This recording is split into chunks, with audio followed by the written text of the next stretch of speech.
Hello Vibe Tribe, welcome to today's episode.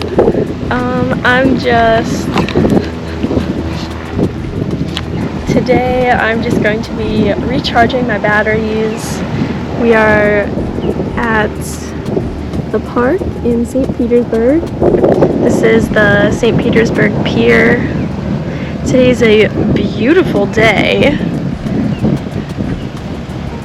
Beautiful sunshiny day in December.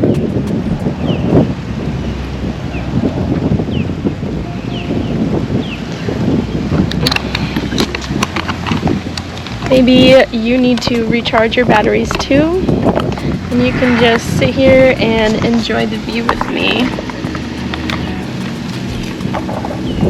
But first, I'll show you what I got for lunch. To start, some roasted red pepper soup. Got a side of croutons.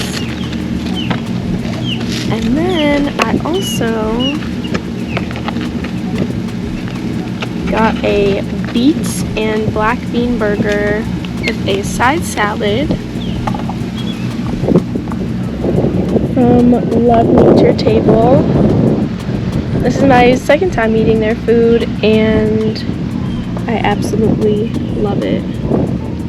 So fresh, so healthy.